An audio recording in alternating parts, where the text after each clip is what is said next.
was the excellency of dignity, okay, and the excellency of power. So I'm going to read on. Now, before you read on, I'd like to show you, like the brother said, about the Seminole Indians wearing turbans. It's in this book called The Black Indians by William Lawrence Katz. It's on page 57. You have a group of Seminole Indians at delegation to Washington, D.C.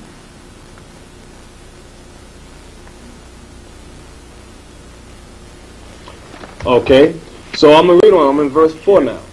Unstable as water. So when it says Reuben was unstable as water, what was happening, Reuben were like nomads. They traveled back and forth. They didn't stay in one stationary places. They constantly kept moving back and forth. Why? Because they were under the oppression of the so-called white man when he sent his military troops to go and fight against the Seminole Indians. Continue on. Thou shalt not excel, because thou wentest up to thy father's bed.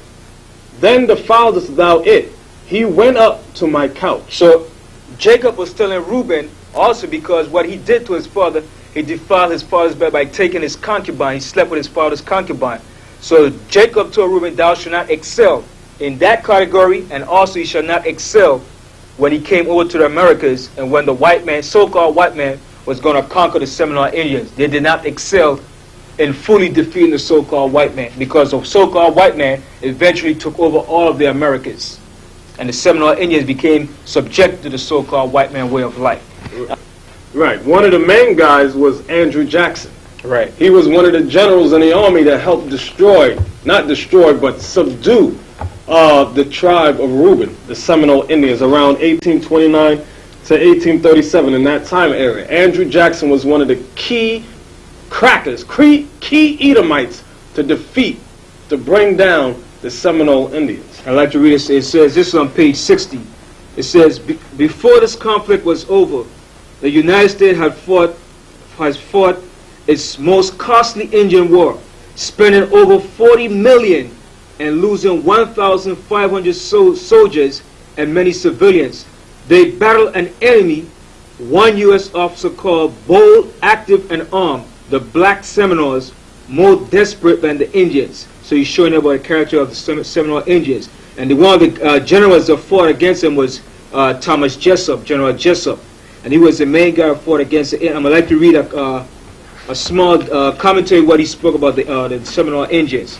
He said here in June 1787, on page 62, in June 1837, he admitted as much. We have at no former period in our history had to contend with so formidable an enemy.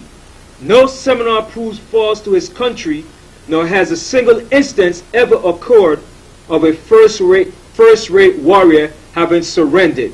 So he's showing the excellence and the dignity of the Seminole Indians. They were skillful warriors. And when you read this whole book, it tells you about the wars they fought against the U.S. cavalry. And we have to show some pictures too of the Seminole Indians, some brief pictures. This book is called Native Americans. The name of the book is called Native Americans. And on page 22, 23, 24, and 25, we're going to show brief pictures of the Seminole Indians. Alright, Seminole Indians, page 23. Here's a group of Seminole women, Seminole Indians women, so-called.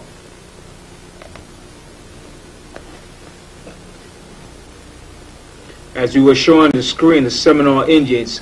So we had to go to the book of Deuteronomy, the 33rd chapter and the 6th verse. Right. This is the blessing wherewith Moses blessed the 12 tribes of Israel in the book of Deuteronomy, chapter 33. So the understanding, so you'll just get the understanding. On how do we know who the 12 tribes are? You need 3 chapters primarily. You need Genesis chapter 49, you need Deuteronomy 33, and also Deuteronomy 28. We're mainly going to concentrate on Genesis 49 and Deuteronomy 33. And one more book, the Apocrypha. Right, and the Apocrypha. Okay, so Deuteronomy chapter 33, verse 6. Let Reuben live and not die, and let not his men be few. So like we're showing, this was Moses. Moses was prophesying to Reuben because Moses saw the beginning and the end of all the tribes. So when Moses said, let Reuben live and not die, and let his men be few, he was showing you the event, what was going to happen to the Seminole Indians when they came to the Americas and they was going to be slaughtered and butchered by the so-called white man under his cavalry, his military. So he prophesied this event and said, let not Reuben die and his men be few. Why? Because the Most High had to preserve a remnant of his people. Like we read in Romans 11, the Most High has not cast away his people, which he foreknew. So we like to show, read one more scripture, 1 Chronicles, the 5th chapter and the 18th verse.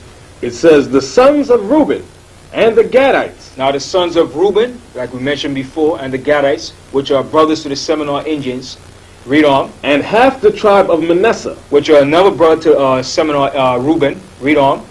Of valiant men. See, they were valiant men, warriors, read on. Men able to bear buckler and sword. Men that could handle skill in weapons, any form of weapons, bows, arrows, swords, javelin, read on. And to shoot with bow. And to shoot with the bow. They were skillful in using the bow and arrows, read on. And skillful in war. And they were skillful in war. And you had many different Seminole Indian chiefs that fought against the U.S. cavalry.